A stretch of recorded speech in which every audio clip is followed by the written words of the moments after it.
माझं पार्सल आता दिल्लीला जाईल असं राम सातपुते यांनी म्हटलेलं आहे। राम सातपुते यांनी धैर्यशील मोहिते पाटलांना हे उत्तर दिलंय।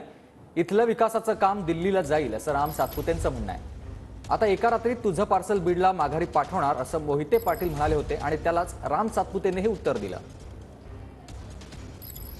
ते त्यांच्या जिवारी लागलेला आहे। त्यांनी असं म्हटलेलं आहे की 70 वर्षात काय काम केलं, मी 2.5 वर्षामध्ये हे सगळं काम केलं, ते कुठेतरी जिवारी लागलेलं आहे। धैर्यशील मोहिते पाटलांनी त्यावरून उघडपणे आपल्याला चॅलेंज दिलेलं आहे।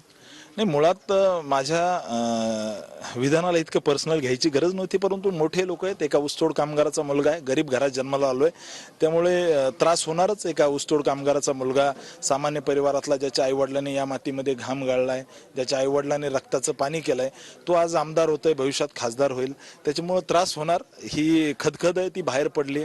परंतु एक सांगतो, मी जे विधान केलं त्या विधानामध्ये चूक आहे ते सांगावं। मी विधान असं केलं की रेल्वे झाली नव्हती, पंढरपूर फलटण रेल्वे ती मोदीजींनी मंजूर केली, 70 वर्षात झाली नाही, हे खरं आहे ना।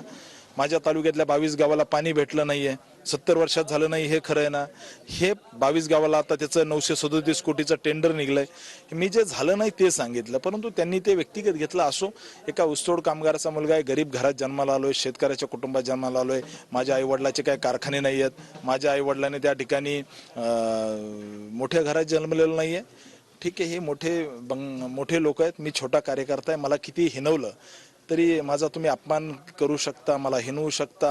तुम्ही पैशावाले लोक आहे, गरीब घरात जन्माला आलोय, त्यामुळं ही गरिबाची लढाई आहे, जनता माझ्या सोबत आहे। दादा, त्याने असं देखील म्हटलेलं आहे काल भाषणामध्ये की एका रात्रीत आम्ही तुम्हाला राम सातपुतेंना निवडून आणलं, मात्र आता हे बीडचं पार्सल आम्ही परत पाठवू एवढी ताकद आमच्यामध्ये आहे।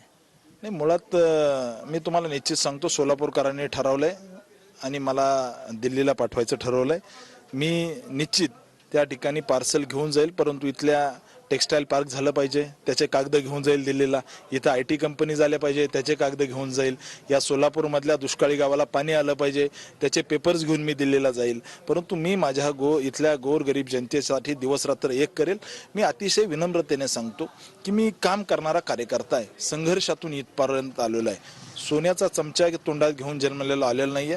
रात्रीत आमदार वगैरे हे जनता ठरवते आणि भारतीय जनता पार्टीने कामं केले होते आणि त्यामुळे मला विश्वास द्यायचा आहे की निश्चित जनता आमच्या सोबत आहे। यांची सुद्धा राजकीय कारकीर्द त्या ठिकाणी कुठेतरी वळचणीला पडली होती।